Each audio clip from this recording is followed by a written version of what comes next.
राधा स्वामी जी। साखी, एक बार हुजूर महाराज जी से किसी ने कहा कि हुजूर आपको कोई प्यार से याद करे तो आप क्या करोगे। हुजूर मुस्कुरा कर बोले कि मैं उसे एक साथी और दूंगा ताकि दोनों प्यार से याद करें। तो वह व्यक्ति बोला कि दोनों याद करेंगे तो आप उनको क्या दोगे।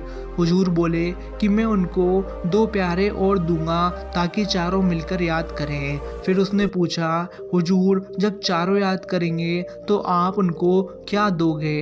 तो हुजूर बोले कि यहाँ चार प्यारे याद करते हैं तो मुझे खुद ही उनके पास जाना पड़ता है। साखी, एक शख्स ने बाबा जी से सवाल किया कि जाना आत्मा को है भजन सिमरन करके, तो भजन सिमरन करके शरीर को पीड़ा क्यों दे, शरीर तो यहीं जल जाएगा। बाबा जी ने जवाब दिया, बेटे दूध पीते हैं तो बर्तन में डालकर गर्म क्यों करते हैं, वो इसलिए करते हैं क्योंकि दूध बिना बर्तन में गर्म नहीं होता, बर्तन जलेगा तभी दूध गर्म होगा।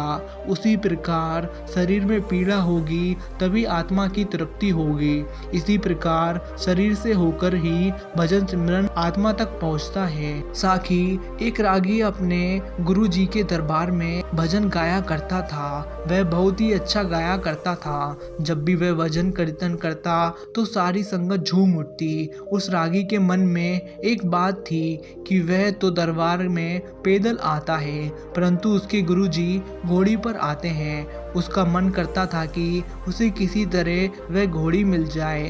रोज की तरह एक दिन वह दरबार में शब्द कीर्तन गा रहा था। उस दिन उसने बहुत ही अच्छा गाया। उसके गुरुजी बहुत खुश हो गए। उससे कहा, बोला, क्या मांगते हो। आज मैं तुम्हारे शब्द कीर्तन से बहुत खुश हूँ। आज तुमने बहुत अच्छा कीर्तन किया है। रागी तो बस इसी दिन का इंतजार कर रहा था। उसने अपने गुरुजी की घोड़ी मांग ली। गुरुजी के मुंह से शब्द निकला, बस तुमने घोड़ी मांगी, मैंने तो तुम्हें अपनी गद्दी देनी थी। कहने का मतलब यह है कि हमें अपने गुरु से कभी भी कुछ मांगना नहीं चाहिए क्योंकि पता नहीं उनके दिल में क्या है। हम कोड़ियाँ मांगना चाहते हैं और वह हमें करोड़ों देना चाहते हैं। हमें सब कुछ अपने गुरु जी के इच्छा पर छोड़ देना चाहिए।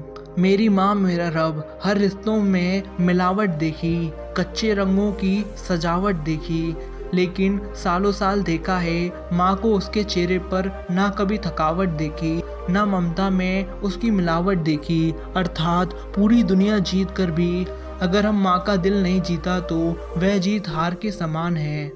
माँ रब है। साखी, सात संगत जी एक महात्मा बहुत ही ज़्यादा अभ्यास किया करते थे। अब उनका अंत समय आया तो उन्होंने बता दिया कि अब मैं इस दुनिया से जाने वाला हूँ। तो इसी दौरान उनके कुछ सत्संगियों ने उनका कुछ पैसा देना शुरू कर दिया, माथा टेकना शुरू कर दिया। तो उनके दूसरे सत्संगी ने कहा कि महाराज जी जब शरीर छोड़ने वाले हैं तो उनका ध्यान मत भटकाओ।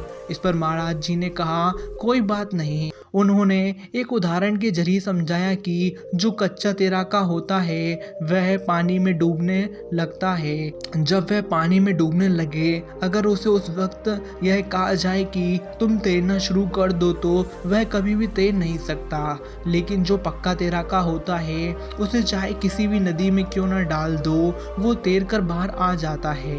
इसी तरह अभ्यास है भजन सिमरन का। जिसने बचपन से ही अभ्यास कर कर अपने आप को कुल मालिक के साथ जोड़ा है तो अंत समय में चाहे कैसे भी हालत क्यों ना हो वह कुल मालिक से मिल जाएगा।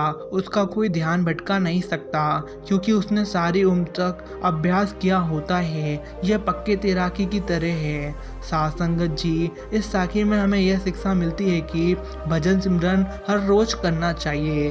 भजन सिमरन को पूरा वक्त देना चाहिए, नहीं तो हमको अंत समय पछताना पड़ता है। जैसे कि महात्मा ने कहा, जिसका अभ्यास पक्का हो वह कभी भी नहीं डोलता। जो पक्का अभ्यासी नहीं उसका कोई पता नहीं कब डोल जाए। आशा करता हूँ ये साखी आप सभी को अच्छी लगी हो तो सभी तक जरूर शेयर करें। राधा स्वामी जी।